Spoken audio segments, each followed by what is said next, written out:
구약성경 27쪽의 말씀입니다. 창세기 22장 1절에서 19절입니다. 한 절씩 교독하겠습니다. 그 일 후에 하나님이 아브라함을 시험하시려고 그를 부르시되 아브라함아 하시니 그가 이르되 내가 여기 있나이다. 여호와께서 이르시되 내 아들 내 사랑하는 독자 이삭을 데리고 모리아 땅으로 가서 내가 내게 일러준 한 산 거기서 그를 번제로 드리라. 아브라함이 아침에 일찍 일어나 나귀 위에 안장을 지우고 두 종과 그의 아들 이삭을 데리고 번제에 쓸 나무를 쪼개어 가지고 떠나 하나님이 자기에게 일러주신 곳으로 가더니 제3일에 아브라함이 눈을 들어 그곳을 멀리 바라본지라. 이에 아브라함이 종들에게 이르되 너희는 나귀와 함께 여기서 기다리라. 내가 아이와 함께 저기 가서 예배하고 우리가 너희에게로 돌아오리라 하고 아브라함이 이에 번제 나무를 가져다가 그의 아들 이삭에게 지우고 자기는 불과 칼을 손에 들고 두 사람이 동행하더니 이삭이 그 아버지 아브라함에게 말하여 이르되 내 아버지여 하니 그가 이르되 내 아들아 내가 여기 있노라. 이삭이 이르되 불과 나무는 있거니와 번제할 어린 양은 어디 있나이까. 아브라함이 이르되 내 아들아 번제할 어린 양은 하나님이 자기를 위하여 친히 준비하시리라 하고 두 사람이 함께 나아가서 하나님이 그에게 일러주신 곳에 이른지라. 이에 아브라함이 그곳에 제단을 쌓고 나무를 벌려놓고 그의 아들 이삭을 결박하여 제단 나무 위에 놓고 손을 내밀어 칼을 잡고 그 아들을 잡으려 하니 여호와의 사자가 하늘에서부터 그를 불러 이르시되 아브라함아 아브라함아 하시는지라. 아브라함이 이르되 내가 여기 있나이다 하매 사자가 이르시되 그 아이에게 내 손을 대지 말라. 그에게 아무 일도 하지 말라. 내가 내 아들 내 독자까지도 내게 아끼지 아니하였으니 내가 이제야 네가 하나님을 경외하는 줄을 아노라. 아브라함이 눈을 들어 살펴본즉 한 숫양이 뒤에 있는데 뿔이 수풀에 걸려 있는지라. 아브라함이 가서 그 숫양을 가져다가 아들을 대신하여 번제로 드렸더라. 아브라함이 그 땅 이름을 여호와 이레라 하였으므로 오늘날까지 사람들이 이르기를 여호와의 산에서 준비되리라 하더라. 여호와의 사자가 하늘에서부터 두 번째 아브라함을 불러 이르시되 여호와께서 이르시기를 내가 나를 가리켜 맹세하노니 내가 이같이 행하여 내 아들 내 독자도 아끼지 아니하였은즉 내가 내게 큰 복을 주고 내 씨가 크게 번성하여 하늘의 별과 같고 바닷가의 모래와 같게 하리니 내 씨가 그 대적의 성문을 차지하리라. 또 내 씨로 말미암아 천하 만민이 복을 받으리니 이는 내가 나의 말을 준행하였음이니라 하셨다 하니라. 다 같이 이에 아브라함이 그의 종들에게로 돌아가서 함께 떠나 브엘세바에 이르러 거기 거주하였더라. 아멘. 시험을 좋아하는 사람은 없습니다. 학생들이 학교에서 치르는 테스트, 시험, 지금 기말고사, 중간고사 또 이런 시험들을 좋아하는 학생들은 아무도 없습니다. 학생들만 아니죠. 어른들도 사회생활을 하면서 여러 가지 시험을 만납니다. 입학시험이 있으면 취직시험이 있고 진급시험이 있고 그리고 여러 가지 자격시험을 칩니다. 시험이란 단어를 앞두면 저와 같은 인상이 먼저 우리에게 다가옵니다. 그러나 달리 생각해보면 시험이라는 것은 꼭 있어야 합니다. 꼭 필요합니다. 시험이 없는 학생들, 그들의 실력이 어느 정도 되는지 어떻게 그들을 이끌어야 할지 알 길이 없습니다. 시험이 없이 의사가 된다? 그 의사가 사람을 살릴까요? 죽일까요? 인명구조사 시험, 이 시험은 굉장히 중요합니다. 이 시험을 준비하기 위해서 애를 써야 합니다. 그래야만 사람을 살릴 수가 있습니다. 또 이런 구조사들은 그 기능을 잘 활용하기 위해서 잘 유지하고 있는지 없는지도 이렇게 계속해서 정기적으로 시험을 칩니다. 안전기사 자격증, 아무에게나 주면 안 되죠. 그래서 우리는 이 자격증 시험을 통과하기 위해서 애를 쓰고 수고하고 노력합니다. 시험은 학생을 더 성장시키고 여러 가지 중요한 일들, 생명을 다루는 일을 잘 감당하게 만드는 데 유익합니다. 시험 이야기를 하는 것은 오늘 우리가 읽은 이 말씀은 참 익숙한, 잘 아는 말씀입니다. 하나님이 아브라함을 시험하는데 너무나 엄청난 시험을 하는 사건입니다. 우리의 삶에도 예수를 믿는 믿음을 가지고 살아가지만 이해되지 않는 이런저런 시험들을 맞이하게 됩니다. 이런 시험을 통하여서 하나님은 아브라함에게 무엇을 말해주고 이 시험의 사건을 통하여 성경은 우리에게 어떤 사실을, 어떤 하나님의 마음을 알게 해 줍니까? 우선 이 본문의 사건을 우리가 읽을 때마다 드는 마음은 의아함과 놀라움입니다. 하나님의 모습을 보십시오. 왜 하나님 이런 이상한 명령을 하시느냐 하는 것입니다. 2절에 보면 하나님이 그에게 명령하죠. 네 아들, 네 사랑하는 독자 이삭을 내가 지시할 땅에 가서 번제로 바치라. 사람을 제물로 바치는 인신제사는 그 당시에 이방신들, 우상들을 섬기는 그 문화 속에 비일비재했습니다. 그러나 하나님은 그것을 경멸했습니다. 하나님은 그것을 엄히 금하였습니다. 절대 기뻐하지 않는 것입니다. 그런데 하나님이 지금 아브라함에게 이런 인신제사를 드리라고 말하니 이게 도대체 어찌된 일입니까? 그것도 누구를요? 독자, 사랑하는 아들 이삭을. 이 아들 줄 때는 언제고 지금 와서 또 바치라고 하니 이게 말이 됩니까? 그것도 손으로 잡아서 불태워 바치라. 이것이 어떻게 이해가 되어집니까? 사실 아브라함의 생애를 우리는 창세기 12장부터 오늘 22장까지 오늘 헤아려 보니까 아브라함의 생애를 21번째 쭉 따라오고 있습니다.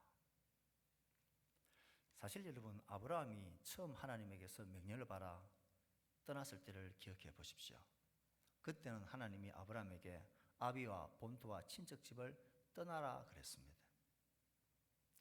지금 이 22장에서는 하나님은 지금 누구로부터 떠나라고 말하고 있습니까? 따지고 보면 네 사랑하는 아들, 절대 떠나보낼 수 없는 아들, 이 아들을 떠나보내라 말합니다. 부모를 떠나는 것하고 아들을, 사랑하는 자녀를 떠나보내는 것은 비교가 되지 않습니다. 부모와 이별하며 부모의 장례를 치르는 것도 참 슬프고 아픈 일이지만 사건과 사고와 질병으로 사랑하는 아들과 자녀를 먼저 떠나보내는 것은 어떻게 표현할 수 없는 아픔입니다. 그런데 하나님은 아브라함 자기의 손으로 아들을 불태워서 떠나보내라는 게 이게 도대체 어떻게 이해가 되어집니까? 아브라함 입장에서 한번 생각을 해 봅시다. 우리야 1절 말씀 때문에 하나님이 아브라함을 시험하려는 목적으로 그런다라는 것을 알고 그 결론을 알기에 별 우리는 어려움이 없긴 하지만 정작 당사자인 아브라함 입장에서 이 하나님의 명령을 딱 들었다 해봅시다. 이게 뭐야 하는 생각 들지 않았겠습니까? 내가 모든 것을 버리고 하나님을 따라온 지가 이렇게 많은 시간들이 지났는데 결국 나에게 하나님이 요구하시는 게 믿음을 가지고 주를 따라온 나에게 요구하시는 게 이 아들을 내게 번제로 바치라고? 이게 정말 내가 믿고 따라온 하나님이 맞나? 하나님이 정말 이럴 수 있나? 하나님이 정말 나에게 왜 이런 여건과 상황을 허락하는 거야? 이해가 되지 않았겠죠. 이런 아브라함에게 이해되지 않는 어려운 현실은 비단 아브라함에게만 경험하는 것은 아닙니다. 믿음 생활하고 있는 우리들에게도 수도 없이 이 세상의 부조리와 이 세상에 착하고 선하게 살면 망하고 악하고 사기를 치며 불법을 행하는 자들이 잘 되는 세상을 볼 때에 우리 이런 종류의 배신감을 느낍니다. 하나님이 정의의 하나님이고 공의의 하나님이시라면 왜 이런 현실을 그냥 보고 있느냐는 것입니다. 적어도 하나님을 믿고 신앙생활을 하기 위해서 애쓰고 돌아서서 주님을 따르고 믿음 생활을 하기 위해서 걸어온 날이 얼만데, 하나님과 교회와 주를 섬기기 위해서 섬겨왔던 날이 얼만데 왜 하나님은 내 삶의 문제에 더 고통스러운 이런 문제들이 자꾸 있게 만드느냐는 겁니다. 정말 하나님은 나를 돌보시고 나의 기도를 들으시는 분이라면 어려운 문제도 작아져야 되고 없어져야 되지, 어떻게 가면 갈수록 더 큰 어려움, 더 큰 시험거리를 만나게 할 수 있느냐는 거죠.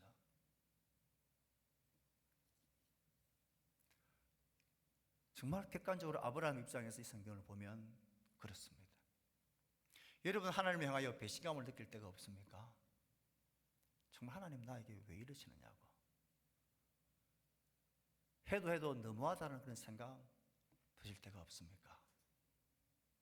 이해되지 않는 어려움들, 답이 보이지 않는 고통의 길을, 끝날 줄 모르는 길을, 무거운 짐을 언제까지 지고 가야 하는지 이해되지 않습니다.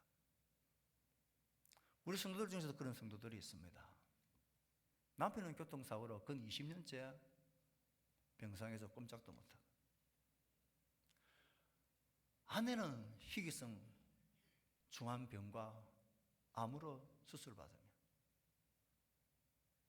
수년째 병상에 있는, 도대체 이 상황을 어떻게 우리는 이해합니까? 저는 이해가 되질 않습니다. 하나님 이럴 수 있느냐고, 왜 이러느냐고, 언제까지 이럴 거냐고. 그러나 성경은 오늘 우리에게 이야기합니다. 우리는 성경을 읽으면서 알고 있습니다. 하나님이 목적이 있다는 것을, 하나님이 의도가 있다는 것을. 그냥 하나님이 아브라함을 골탕 먹이려고 한번 고생해보라고 이런 시험을 그에게 주는 게 아니라는 것을 성경은 우리에게 분명히 말합니다. 저는 하나님 왜 우리에게 이런 어려움과 이해할 수 없는 상황들, 이 부조리한 세계 속에 우리를 살게 하시는지 모르겠습니다. 욥이 그렇게 친구들과 고통하며 싸웠던, 왜 의인이 고통을 당하고 선인이 악을 당하는지 이해될 수 없는 이 상황들이 왜 우리에게 있는지는 모르겠습니다. 언제 이것이 끝나고 어떤 방법으로 끝나게 될지도 모르겠습니다. 하지만 분명한 것 한 가지는 압니다. 오늘 성경이 말하고 있는 것처럼 하나님이 아브라함을 시험하려고 했다는 것, 하나님의 의도가 있고 하나님이 이것을 보시고 계시고 하나님이 알고 계시고 하나님이 함께 하신다는 것만큼은 확실하고 분명합니다. 우리가 이해되지 않는 어려움과 고통 가운데 붙들어야 할 것은 무엇을 위해서가 아니라, 이 상황 속에서도 하나님은 선하시고 하나님은 살아계시고 하나님은 나를 보시고 나와 함께 동행하고 있다는 이 사실만큼은 확실하게 붙들어야 합니다. 어떻게 보면 믿음이라는 것은 이 하나님을 붙들고 하루하루 하나님 손 붙들고 견디며 걸어가고 있는 것이 믿음일지 모릅니다. 지금은 모르지만, 나는 모르지만 하나님은 알고 계십니다. 그 의도가 뭔지, 하나님 이것을 통해서 하시고 싶었던 그 일이 뭔지, 우린 그것을 알기까지 우린 포기하지 맙시다. 이 믿음의 길을, 하나님의 선하심을 신뢰하는 길을 결코 돌아서지 맙시다. 하나님이 아브라함을 시험하시려고 그의 선하신 의도가 있습니다. 우리가 찬송했던 것처럼 우리를 향한 하나님의 부르심에는 후회가 없습니다. 그는 우리를 가장 선하고 좋은 길로 반드시 이끄시는 분이십니다. 이렇게 우리 속에 정리를 한다고 해서 오늘 본문의 사건을 볼 때에 의구심이 사라지는 것은 아닙니다. 정말로 하나님이 아브라함이 이 명령을 했을 때에 그 명령을 들은 아브라함의 심정이 어땠을까 궁금합니다. 그는 아내에게 이 일을 가지고 의논했을까요? 아니면 아들 이삭에게 하나님이 나에게 이런 명령을 하시더라, 넌 어떻게 생각하니? 그와 상의했을까요? 왜 하나님은 그 3일길이나 되는, 하필이면 그 먼 거리를 가라고 하셨을까요? 왜 나무는 가서 구하면 될 텐데 벌써부터 나무를 준비해서 갔을까요? 왜 그 종과 산이 같이 갔으면 그 종이 나무를 지고 산에 올라가야지 왜 그 아들에게 이 짐을 지고 올라가게 하는 겁니까? 우리가 올라가서 예배하고 함께 너희들에게 돌아오겠다고 말했던 이 아브라함의 고백은 뭐 뻥입니까? 도대체 그는 무엇을 믿었길래 이 사원들에게 기다리라고, 우리가 함께 가서 예배하고 함께 올 거라고 말하고 있는 것입니까? 더 궁금증이 드는 것은 적어도 이때 이삭의 나이는 10대 중반입니다. 아브라함의 나이는 거의 170세가 된 노구입니다. 이 세상에 어떤 아들이 이 아버지가 미치지 아니하고서야 자신에게 칼을 갖다 대고 결박하고 이 제단 불 위에 올라가라고 위협하는, 그리고 밀어 제끼는 그 아버지의 손길을 그대로 받아들일 아들이 세상에 어디 있습니까? 한번 툭 밀어버리면 끝날 일을, 그리고 미쳤나 하면서 산으로 내려와 버리면 끝인데, 이삭은 어떻게 아무 말하지 않고 그렇게 제단 위에 올라갑니까? 궁금합니다. 그런데 이상하게도 성경은 이런 일에 대해서는 하나의 설명도 하지 않습니다. 아무것도 설명하지 않고 있는 성경이 집중하고 있으면서 강조하고 보여주고 있는, 클로즈업 시키면서 그에게 강조하고 말해주는 뚜렷한 사실 하나는 있습니다. 그것은 하나님이 명령하셨을 때에 아브라함은 순종했다는 것입니다. 오늘 본문의 사건은 명령하시는 하나님부터 이 말씀 끝까지 강조되고 또 강조되고 클로즈업 되고 있는 장면은 그 말씀 앞에, 이해될 수 없는 말씀 앞에 그냥 입을 딱 닫고 순종의 걸음을 신속하게 걷고 있는 아브라함의 모습만 계속해서 강조하고 있습니다. 3절을 보십시오. 하나님이 아브라함에게 명령을 합니다. 그 명령을 들은 아브라함은 아침에 일찍이 일어납니다. 그리고는 나귀의 안장을 지우고 두 종을 데리고 아들 이삭과 함께 번제에 쓸 나무를 쪼개어 가지고 하나님이 일러주신 그 땅으로 지체 없이 갑니다. 7절을 보십시오. 그 삶의 길을 가는 중에 이 아들이 이상해서 묻습니다. 아버지, 나무도 있고 불도 있는데 번제할 어린 양은 어디 있습니까?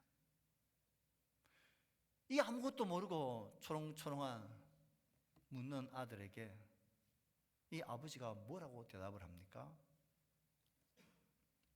8절에 보면 이렇게 대답합니다.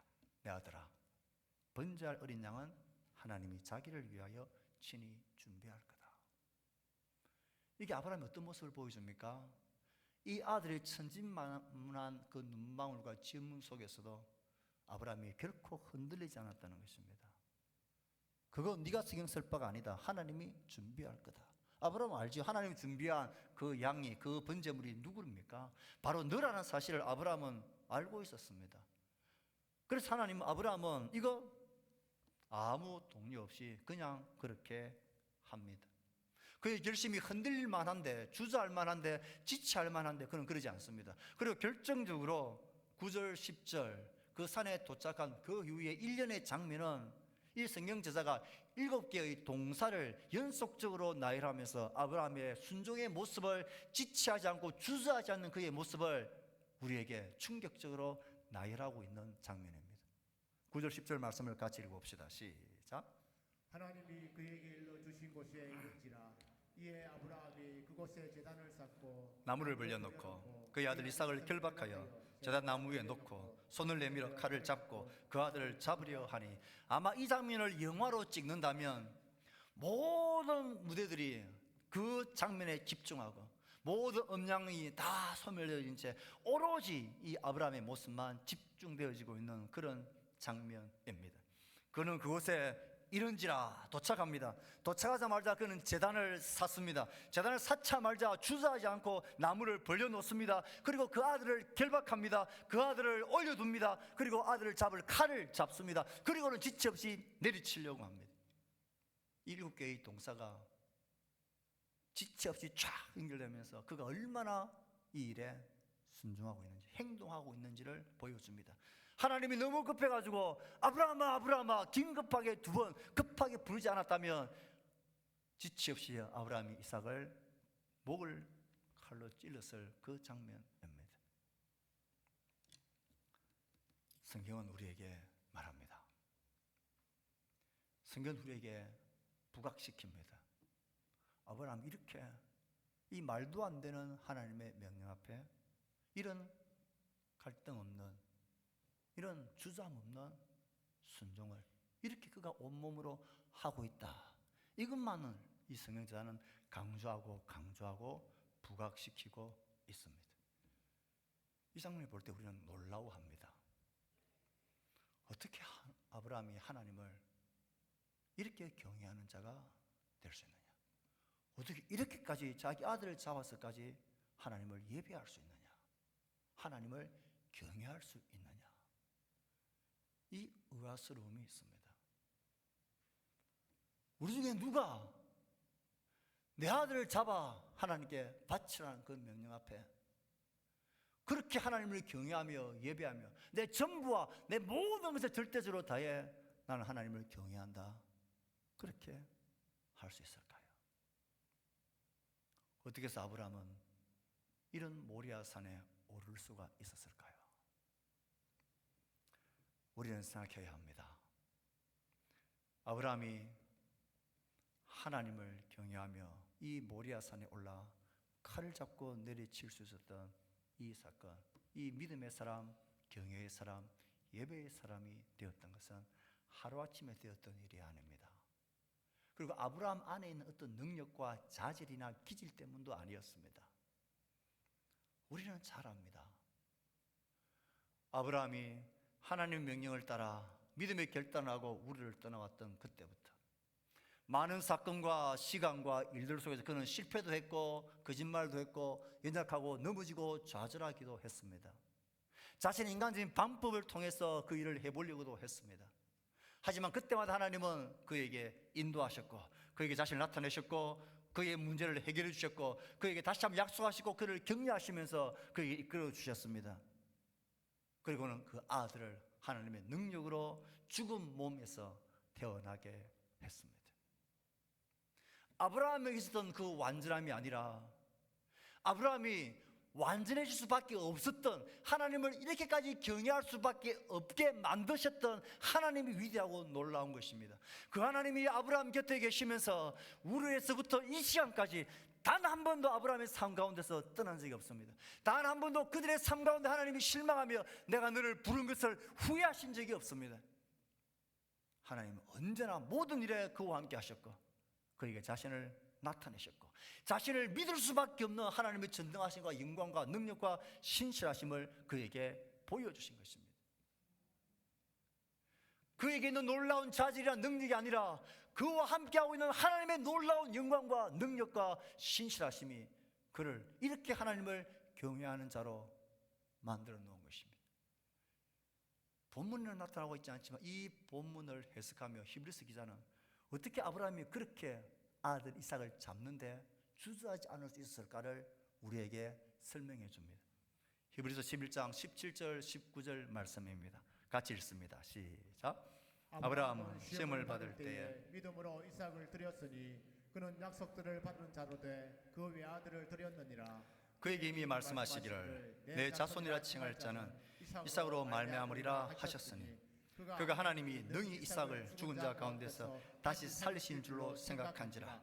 비유하건대 그를 죽은 자 가운데서 도로 받은 것이니라. 예, 놀랍지만 아브라함은 하나님을 향하여 이런 믿음이 있었습니다. 그리고 이런 믿음이 어떻게 해서 가지게 되었을까요? 이미 죽은 몸에서 아들을 태어나게 하셨던 생명의 주관자이신 하나님을 그는 똑똑히 보았기 때문입니다. 죽은 몸이었던 자신과 아내의 몸에서 육신으로 말미암는 게 아니라 하나님의 신실한 언약의 약속의 백성으로 아들이 태어난 것을 보았기 때문입니다. 그러면서 이 아브라함은 하나님을 알게 됩니다. 야, 내 인생과 우리 모든 인생의 끝은 죽음입니다. 죽음 앞에 우리는 모든 것이 끝. 하지만 하나님은 그 죽음을 넘어서는 분이라는 것을 그는 알았습니다. 하나님이 이 아들 이삭을 통하여 수많은 언약의 백성을 만들겠다. 아멘. 그런데 이 아들을 잡아서 번제로 나에게 바치라. 아멘. 왜요? 이 아들을 번제로 잡아 태워 죽이더라도 그 죽은 죄 같은 곳에서도 하나님은 그 아들을 능히 살리셨으라도 그의 언약을 신실하게 이루실 분이라는 것을 그는 주저없이 믿었던 것입니다. 사랑하는 성도 여러분, 아브라함의 믿음과 순종도 위대하지만 그렇게 흠망고 연약하고 부족했던 아브라함을 이런 하나님을 향한 온전한 경외, 하나님을 향한 예배, 하나님을 향한 섬김을, 신뢰를 그렇게 보일 수밖에 없는 존재로 만드셨던 그 아브라함과 함께 하셨던 하나님이 얼마나 위대하고 놀라운지를 우리는 보아야 합니다. 왜냐하면 그 하나님이 지금 똑같이 우리와 함께 하시고 우리의 걸음 가운데 우리와 인도하시고 우리 가운데 자신의 선하신 뜻을 이루어 가시기에 능하신 분이시기 때문입니다. 우리는 이 하나님을 신뢰합시다. 하나님 아브라함을 만나주시고 그를 격려하시고 설득하시고 그에게 복을 주시고 그 가운데 자신을 나타내시면서 하나님을 향한 이 절대 신뢰, 절대 예배, 절대 믿음, 절대 경외를 하는 새로운 신분, 새로운 믿음의 사람으로 그를 창조해 내시기에 능하신 분입니다. 그 하나님 오늘도 우리를 그렇게 만들어 가십니다. 하나님을 향한 우리의 믿음이 어느 날 갑자기 뚝 떨어지는 것 아닙니다. 우리의 믿음은 점점 자라가는 것입니다. 어느 날 하나님이 우리에서 그를 불러내셔서 잠시 후에 너 모리아 산으로 가라, 그렇게 하시는 분이 아닙니다. 초등학교 1학년 아이에게 수학 전공자가 풀 만한 문제를 내는 그런 선생님이 있다면 그건 아이가 잘못이 아니라 그 선생님이 잘못한 거죠. 하나님 우리를 그렇게 대하십니다. 이제 막 신앙생활하는 사람들에게 5년, 10년, 20년 주와 동행한 믿음의 길을 걸어갔던 그 사람들에게 하나님은 그에 걸맞는 믿음의 아름다운 성장을 우리에게 보이십니다. 우리는 이 하나님을 보면서 어떻게 하나님이 저럴 수 있냐, 어떻게 전부인 아들을 번제로 바치라 할 수 있냐, 왜 교회만 가면 자꾸 헌신 순종을 강조하느냐, 그렇게 하나님을 향하여 비난할 만하지만 우리가 하나님을 알고 우리 향한 하나님의 사랑과 그 은혜를 알고 그 능력을 깊이 경험하고 나면 그렇게 안 하는 게 이상할 정도가 되어질 만큼 하나님은 놀라운 분이십니다. 나의 삶 가운데 하나님을 향한 나의 믿음과 순종과 경외와 예배가 아들 이삭을 바쳐서라도 기꺼이 하나님을 경배하고 믿는 그런 믿음의 자리에 내가 올라가지 않고 있는 것은 하나님이 우리에게 지나친 요구를 하는 것 때문이 아니에요. 하나님이 우리에게 지나친 순종을 요구하기 때문이 아니에요. 우리를 그렇게 만드실 수 있는 하나님의 손을, 하나님을 바라보지 않는 우리의 게으름 때문이에요. 우리가 그 하나님을 알아가는 일에 게으르기 때문이에요. 우리가 그 하나님을 누리고 그 하나님을 경험하는 일에 무관심하기 때문이에요. 우리가 하나님을 알기만 하면, 진짜 하나님을 경험하기만 하면 그렇게 안 할 수 없는 그런 사랑이, 그런 능력이, 그런 신실하심과 선하심이 우리 하나님이십니다. 우리의 삶의 크고 작은 모든 일에 있어서 우리에서 모리아 산까지 올라가는 그 긴 시간 동안 아브라함이 연약했고 실수도 많았고 바보 같은 일도 행했지만 그가 한 가지 잘한 것 있습니다. 그는 언제나 다시 일어나서 그의 마음을 하나님에게로 향했다는 것입니다. 다시 실패자 일어나서 다시 예배의 대단을 쌓았다는 것입니다. 다시 하나님께로 가까이 가는 일을 그는 포기하지 않았습니다. 우리의 삶에 이 포기가 없어야 합니다. 다시 하나님을 찾고 주께로 돌아가는 주를 바라는 이 마음의 믿음의 길을 포기하지 말아야 합니다.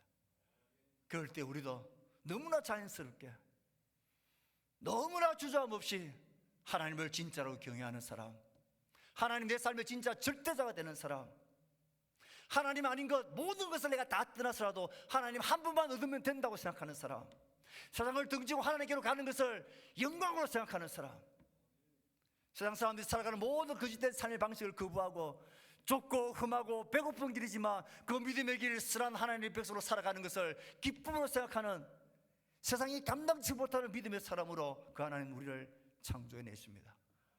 하나님은 그러기에 능하신 분이십니다. 사실 이 말씀을 우리가 가만히 볼 때에 성경 전체의 사건 중에 정말 중요한 사건 하나를 뽑아라면 늘 손꼽히는 사건이 이 사건입니다. 왜냐하면 이 사건은 신구약 성경 전체 핵심적인 주제와 내용을 잘 담고 있는 내용이기 때문에 그렇습니다. 개인적으로 아브라함 한 사람에게 하나님이 믿음의 사람으로 그를 인정하는 그런 놀라운 사건이 되기도 했지만, 이 사건은 아브라함 한 사람의 경험으로 끝나지 않습니다. 하나님은 이 사건을 통하여 뭔가 우리 인류에게 중요한 하나님의 마음과 목적을 알고 싶어하는, 그래서 신구약 전체의 핵심적인 주제가 담겨있는 중요한 사건입니다. 그 중요한 의미를 알기 위해서는 우린 이 모리아산에 주목할 필요가 있습니다. 이상하잖아요? 왜 하나님은 3일길을 가서 하필이면 그 산에 가서 아들을 번제로 바치라 했을까 하는 것입니다. 가까이 다른 산들 얼마나 많은데, 이 갈등하지 않으려면 바로 가까운 산에 가서 빨리 바치게 해야 될 텐데, 하나님은 3일길을 가서 저 내가 지시할 그 산에 가서 아들을 번제로 바치라 했느냐는 것입니다. 이 모리아산은 이스라엘 역사 가운데 아주 특별하고 의미가 깊은 산입니다.